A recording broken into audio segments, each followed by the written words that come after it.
sommes à l'incubateur de start-up d'IMT Atlantique. Comment un ingénieur peut cultiver un esprit d'innovation tout en respectant les réglementations et les règles de sûreté propres à la filière du nucléaire? Aujourd'hui, les enjeux du nucléaire sont doubles. Je pense que d'un côté, innover, préparer les réacteurs de demain, d'après-demain, et en même temps, en faisant cela, si on veut vraiment être dans un environnement industriel, il faut s'appuyer sur des technologies qui soient robustes. Et du coup, l'autre enjeu, c'est de faire simple, de rester standard et de s'appuyer sur les choses que l'on connaît. Voilà. Et donc, il me semble qu'il y a de la place à la fois pour de l'innovation technologique et en même temps pour une forte reconduction, forte industrialisation. Avec la montée en puissance de l'intelligence artificielle, les besoins en énergie augmentent, en électricité.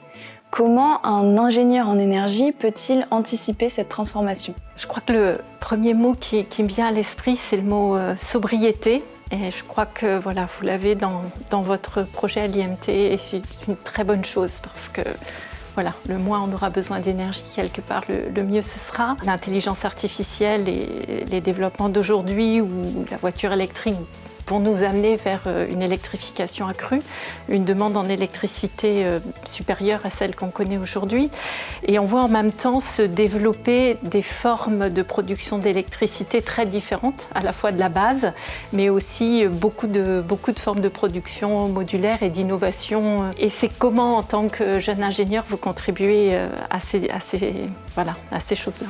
À IMT Atlantique, nous sommes formés aux enjeux du numérique, de l'énergie et de l'environnement. En quoi est-ce un atout pour notre futur métier d'ingénieur? Quand on parle d'énergie, on parle d'accès à des matières premières. Donc on comprend tous les enjeux environnementaux. D'accès à ces matières, c'est absolument essentiel. Je pense que de comprendre bien aussi les impacts environnementaux de l'aval, quelque part, de la production d'énergie, ça fait aussi partie des conditions d'acceptabilité et de développement des énergies, surtout sur un territoire français ou européen.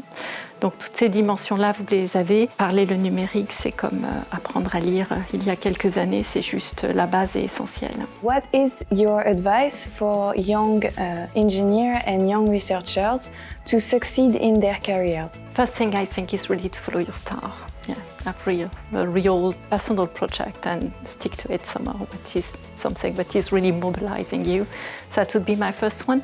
My second one, in a complex environment with a lot of information, a lot of data, we just talked about it, is to keep your engineering judgment. Whatever the tools you will use and data you will use, but keep it simple and make sure it's really something personal in what you're doing. And last one is, openness. Be open and benchmark yourself, challenge yourself all the time. There's always something to learn from somewhere else in the world.